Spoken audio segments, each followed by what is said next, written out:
Scuderia Ferrari wins the Australian Grand Prix with Carlos Sainz. The other SF-24 car takes second place with Charles Leclerc, completing a historic 1-2 for the Prancing Horse at the 5.278-kilometre Albert Park circuit in Melbourne last Sunday. A weekend that turned perfect also thanks to Max Verstappen's retirement. The right brake of his Red Bull RB20 caught fire in the very early stages of the race, forcing the Dutchman to retire. Sergio Perez is not at all brilliant and finishes 56 seconds behind the Spaniard in the red car, suffering from a loss of downforce following contact at the start of the Australian Grand Prix. The two McLaren drivers try to keep up with the pace of the Maranello car but fail to do so, while the average Aston Martin had to settle with scoring a few points and accept the 20-second penalty imposed on the two-time Formula One world champion, which changed the final result at the Albert Park circuit.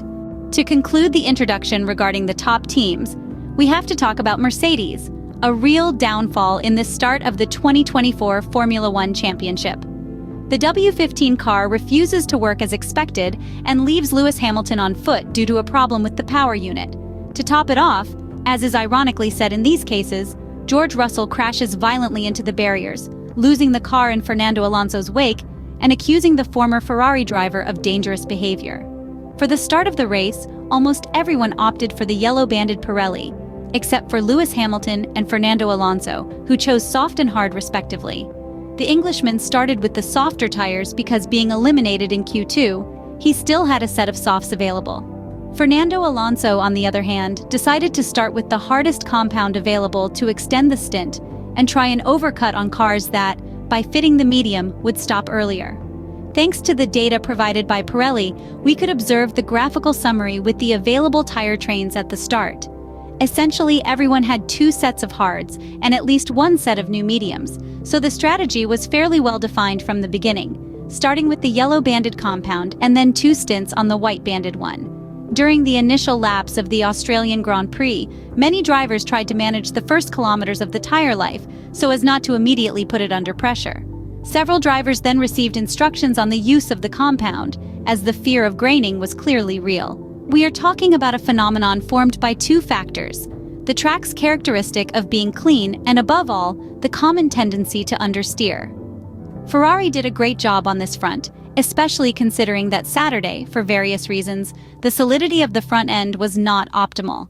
In the first stint with the medium tire, Carlos Sainz was the benchmark. Since Max Verstappen is not present in this analysis due to the technical problems that ended his race prematurely, we do not have a comparison on this data, although observing Sergio Perez's times, aside from the issue, perhaps in Australia the RB20 might not have been as strong. The Mexican and George Russell were running on similar times, although Sergio Perez in this instance could not express his pace.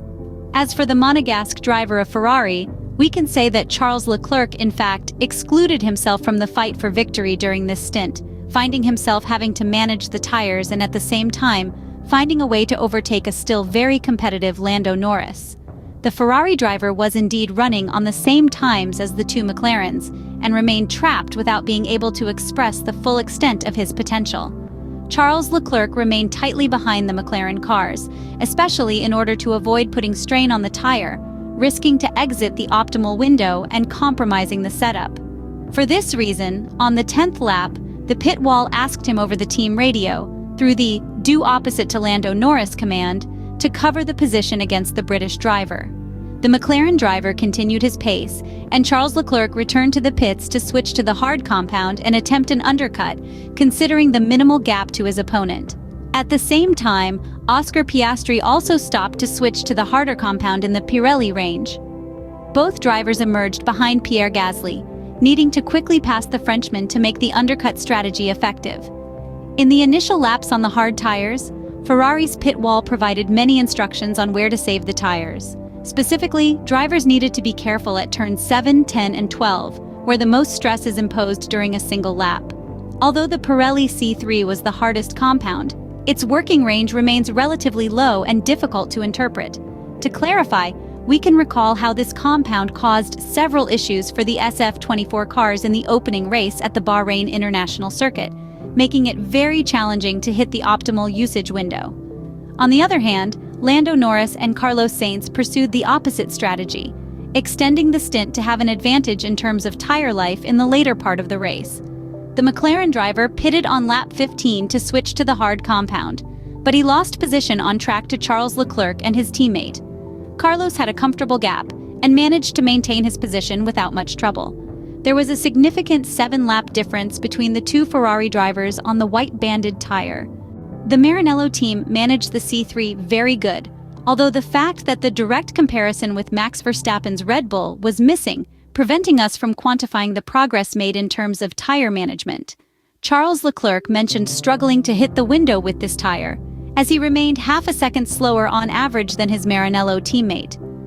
Lando Norris, in this phase, was faster than car number 16, partly because he managed to extend the first stint and shorten the second with the hard compound.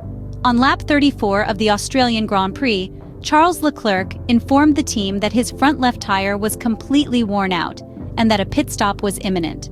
On the same lap, he was called in to switch to the second set of hard tires. The Monegasque driver exited the pits close behind Sergio Perez, but fortunately managed to stay ahead, avoiding Lando Norris's overcut.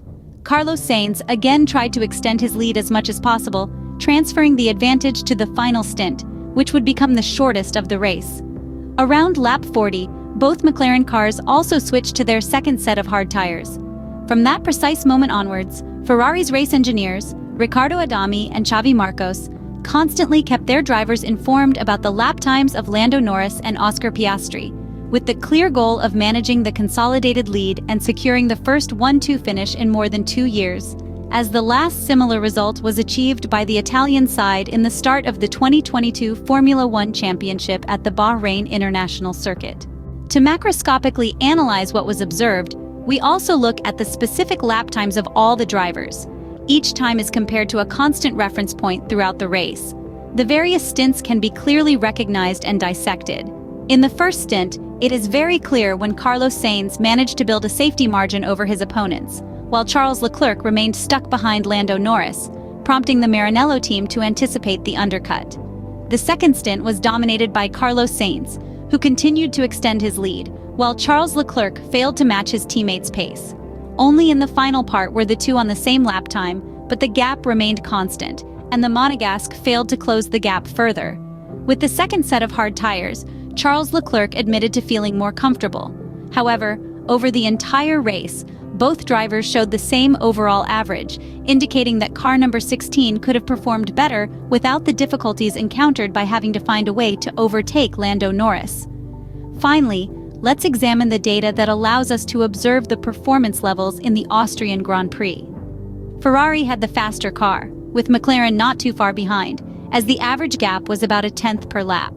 Sergio Perez's Red Bull trailed by nearly 6/10 per lap from Carlos Sainz's car.